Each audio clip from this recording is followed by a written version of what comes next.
The story begins with an adventurous and thrilling scene showing a large institute. Inside this institute, many warriors were being trained. Suddenly, several ninja warriors come running because their master had summoned them. The master of the entire institute is seen standing there, and we are shown several dead bodies. Standing in front of those dead bodies is one of their students, named Yong Ming. Seeing Yong Ming alive in such a situation, the master and everyone else start suspecting that he is the one who killed all those people. But Yong Ming had done no such thing. He begins to plead with his master and tries to prove his innocence. However, since so many of their students had died and Yong Ming was the only survivor, all suspicion naturally falls on him. The master even suggests that Yong Ming had come to steal the red stone, which was kept extremely safe in their institute. Someone had tried to break the protective walls around it. Despite Yong Ming trying to explain, the master orders all his fellow warriors to attack him. Yong Ming was the best among all the students and possessed many creative powers. He didn't want to fight his own companions, so he pushed them away and used a teleportation spell. With the help of that spell, he teleports and disappears, landing in a different location. Later, the master arrives near a restaurant with all his students to investigate. After some time, a woman named Benny also appears at this place. Benny was in charge of the area and was also a close friend of Yong Ming. But when the master tells her about how Yong Ming tried to steal the red stone, even Benny starts to get angry at him. Now, they are determined to catch Yong Ming no matter what. We are then given a glimpse into the past. Many years ago, humans and monsters used to live together in harmony. Everything was equal between them. But as time passed, one particular monster, extremely cruel and powerful, grew stronger and tried to take over the entire human world. This monster was enormous and had multiple heads. That terrifying monster also tried to acquire the red stone, the same stone that was safely stored in the institute. Using the red stone would double anyone's powers. But before the snake monster could cause mass destruction, all the monsters on Earth united and used their powers to create a magical sword. This sword was so powerful that it could stop even the mightiest of monsters. With the power of that sword, they defeated the giant monster. In the fierce war between humans and monsters, many of the terrified monsters fled and hid in a completely separate realm. This hidden place deep within the earth was one where only monsters lived. Since then, monsters had been banned from entering Earth. Whenever a monster entered any human territory, the soldiers and monster trackers would be alerted. It was their duty to eliminate or capture that monster to maintain control.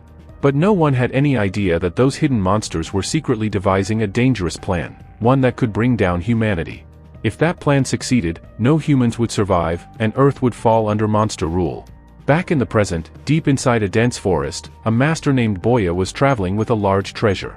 Boya had to transport these important treasures from one city to another. The problem was that the only route available passed through the monster realm, the forbidden zone where all those monsters had taken refuge. So, Boya entered the forest with all his soldiers. Just a little farther in, a three-headed monster suddenly appeared in front of them. The monster held sharp weapons in its hands and began attacking the soldiers and everyone else in an attempt to steal the treasure. Master Boya watched all of this unfold. He wasn't willing to lose either his soldiers or his treasure, so he stepped in to fight. Using his powers, Master Boya first managed to cut off one of the monster's heads, making him believe that the monster might be dead. But to his surprise, the monster revealed extra arms and began attacking Boya from behind. Eventually, it was discovered that this wasn't a single large monster at all, it was actually three smaller monsters disguised as one. They wore a giant costume to appear bigger and more terrifying. This tactic is common among wild creatures. If they make themselves appear larger, they can scare off enemies. But it was becoming clear that Master Boya was far stronger than them. Just as Boya was about to strike and finish off all three monsters. Just then, Yong Ming makes his entrance. Using his power spell, he renders everyone unconscious. He then takes the treasure and the monsters with him and heads deep into the forest. It is revealed that when Yong Ming was expelled from the institute, he ended up in the monster realm, and now he lives there alongside these monster friends. The scene shifts back to the institute, where two monsters are seen trying to break in. These monsters had massive wings, which allowed them to fly easily. Slowly, they make their way to the chamber where the red stone was securely kept. A protective wall surrounded it. Somehow, the two monsters manage to break through the protective barrier and grab the red stone to escape. Soon, the local soldiers get alerted to the breach, and they arrive to stop the monsters. Benny, the master in charge of that area, also arrives. As soon as she gets there, she sees one of the monsters trying to escape with the red stone. Using her powers, she manages to trap one of the monsters inside the protective wall, but the second monster escapes with the red stone. While the other soldiers try to intercept him, Benny herself chases after the fleeing monster. At first, it seems like the monster might get away, but Benny takes aim and injures him mid-flight. The flying monster crashes straight into the monster realm. Benny and a few soldiers follow him there. We are then shown that the three small monsters who work for Yong Ming have picked up the red stone. They are now taking it deeper into the forest. When Benny arrives at the crash site, she attacks the flying monster fiercely and tries to snatch the red stone from him. But since that monster was a skilled flyer, he easily escapes. One of the men with Benny, who was specifically there to find the red stone, clearly sees that three small creatures are carrying the stone away. These creatures were none other than Yong Ming's monsters. The man calls out to them, asking them to hand over the red stone, saying only he knows how powerful it truly is. Hearing this, one of the small monsters suddenly swallows the red stone whole, right into his mouth. They had no idea how much destruction the red stone could cause. As the man approached the small monsters to retrieve the stone, another monster attacked him from behind and knocked him unconscious. Now, the monsters began heading back to their hideout with the red stone. Meanwhile, the scene shifts to the flying monster, who had managed to escape and reach his queen, the dangerous sorceress known as the Snow Queen. He had been sent by her to retrieve the red stone. But unfortunately, he returned empty-handed. When the Snow Queen found out, she was furious. In her rage, she used her powers to freeze the flying monster to death in solid ice. The Snow Queen then sent another creature to retrieve the red stone, a far more dangerous, upper-level monster. At her command, another monster appeared, but only his hand was visible. Following her orders, that giant hand reached out and immediately killed the flying monster, finishing the job completely. This clearly showed how cruel and ruthless the Snow Queen was. Once she decided she wanted something, nothing could stop her. Back in the monster realm, we see the three small monsters returning to their hidden location.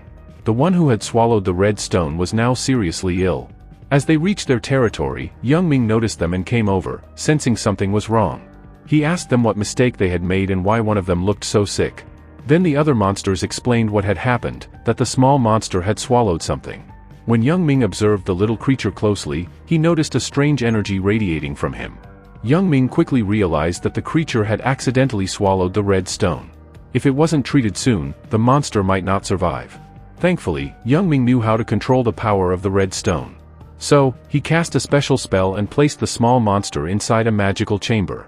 This chamber worked like a protective shield, which would prevent any harm to the creature and allow the red stone to exit safely over time. After setting that up, Yong Ming immediately headed to the monster realm's inner area, indicating he was going to meet someone important. Meanwhile, back at the institute, all the masters were furious after discovering the red stone had been stolen. Since Benny was in charge of the chamber, the blame naturally fell on her. The masters began to suspect Benny herself, accusing her of not arresting her former friend Yong Ming despite everything that had happened. Perhaps Benny still had feelings for Yong Ming, and that's why she was believed to be helping him. Because of this, people began to look down on her. Benny was deeply angry about this, and now everything pointed to one conclusion: she would have to capture or kill Yong Ming no matter what. She could no longer afford to think about how close they used to be or the fact that they had trained together for years. We're now shown a flashback scene from the past, when Yong Ming, Benny, and many other students were training at the institute. They were supposed to acquire all the necessary skills to become masters. It was the top-level training, and Yong Ming stood out as the best student among them all. Over time, the masters discovered that Yong Ming possessed the powers of both a demon and a human. That's why he could outperform others and stand out so significantly. At that time, Benny used to like Yong Ming, perhaps they even had a romantic relationship.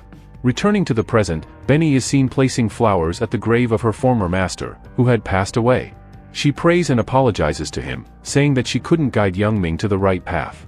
But now, no matter what happens, she has decided to capture Yong Ming and bring him to justice. On the other hand, Boya is also being accused of helping Yong Ming steal the red stone. Because of this, Boya becomes very angry and sets out to hunt down Yong Ming himself. It slowly becomes clear that Yong Ming's former allies have now become his enemies. Boya travels to a magical marketplace to gather information about Yong Ming. There, he learns that someone named Yen Yen knows where Yong Ming is and could guide him to the monster realm. But we're shown that Yen Yen is currently being held upside down by a girl named Lin.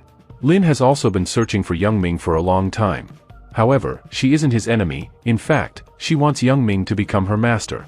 She realizes how powerful Yong Ming is, and she too wants to acquire his powers. Meanwhile, Boya continues his research and eventually arrives at the place where Yen Yen is being kept.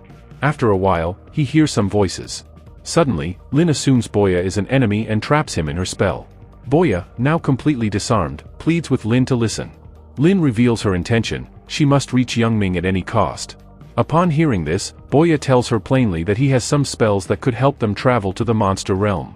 As soon as Lin hears this, so Lin frees Boya, because she desperately wants to reach Yong Ming.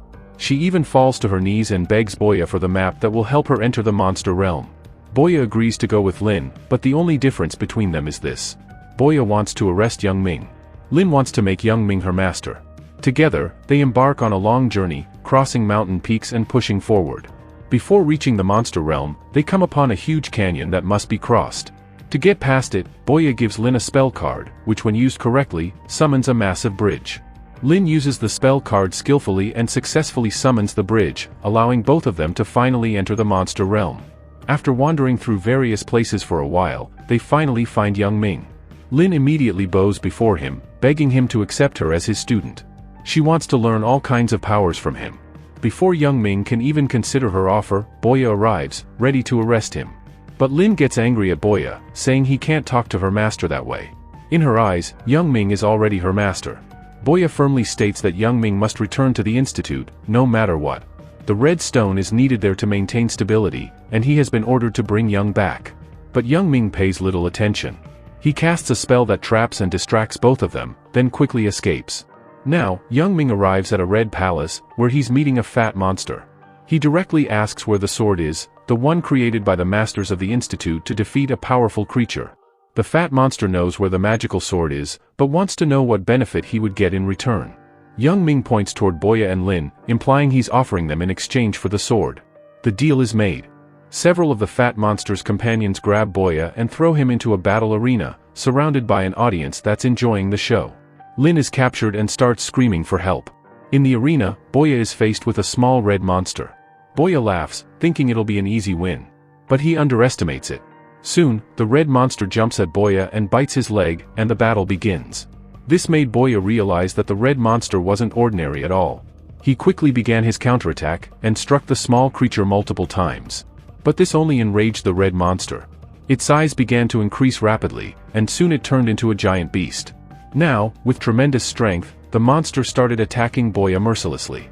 Boya couldn't do anything to stop it, and it seemed like he was about to lose. Yong Ming was watching the whole thing. He couldn't just stand by and watch his former comrades die. So, secretly, he began to chant some spells, causing the monster to slip. The moment Boya got an opening, he began to strike back hard. With repeated blows, the monster grew weaker, and its size gradually began to shrink. However, there was a rule in the arena: the opponent must die, only then would the battle be declared a win. Boya raised his weapon to finish off the monster, but now that the red monster was small and helpless, it looked quite adorable. Boya wasn't someone who would strike a defenseless creature. So, he refused to kill it and threw his sword away. This made the watching monsters angry. They were displeased with Boya for breaking the rules, and now it seemed like they might even kill him for it. Meanwhile, Yong Ming was now unlocking the magical sword he had taken from the fat monster. This sword had the power to defeat all monsters, and Yong Ming desperately needed it. But things didn't end there. Benny arrived on the scene. She wasn't going to let Yong Ming escape with the sword so easily. In fact, several masters from the institute also appeared. Yong Ming, however, was highly skilled. Using his various powers, he managed to trick them all and tried to escape with the sword. To stop him, Benny froze the floor beneath him, keeping him from running. But Yong Ming was smarter. He cast a spell that trapped Benny in a labyrinth, one where escape was nearly impossible.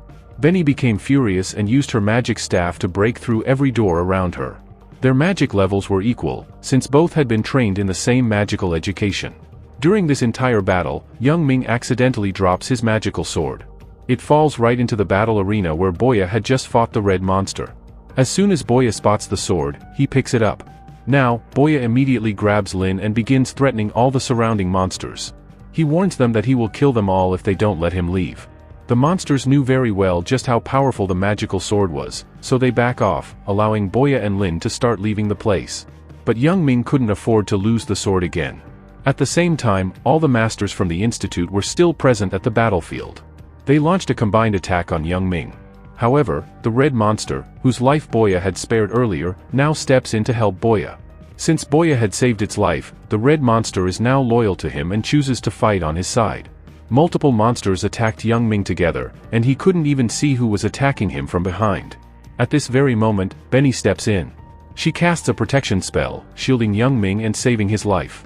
But in the process, Benny becomes weakened herself. Seeing her injured and exhausted, Yong Ming becomes furious.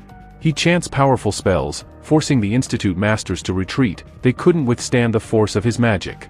Yong Ming knew he had to save his friend Benny, no matter what. So, without wasting time, he joins forces with Boya and Lin, and uses a teleportation spell to take everyone to Monster Realm, back to the place where he lives. There, all of them were safe and secure. Yong Ming now began to take care of Benny, tending to her wounds and making sure she healed properly. After resting for a while, Benny finally regains consciousness. But the moment she gets up, she grabs the magical sword and charges toward Yong Ming, ready to attack him, believing that he is their enemy and the one who stole the redstone. But Yong Ming stops her and reveals the truth. He tells Benny clearly that he didn't steal the redstone, it was actually the Snow Queen who tried to steal it. By the time Yong Ming reached the scene, the Snow Queen had already killed many soldiers, and some of their own masters were among the dead. She had even attacked Yong Ming himself. But Yong survived using a protection spell. Unfortunately, by the end of it all, every soldier and master present had been killed, and Yong Ming had no proof to show he wasn't responsible. That's why all the masters began suspecting him. Yong tells Benny that the real enemy is the Snow Queen. After hearing everything, Benny finally starts to believe him. She realizes she had been wrong all this time. Somewhere deep in her heart, she still has feelings for Yong Ming. But now, they face a much bigger question: how will they find and defeat the Snow Queen? That remains unknown for now. But one thing is clear, the upcoming battle is going to be incredibly dangerous. To see what happens next, we'll have to wait for part 2. And our story ends here.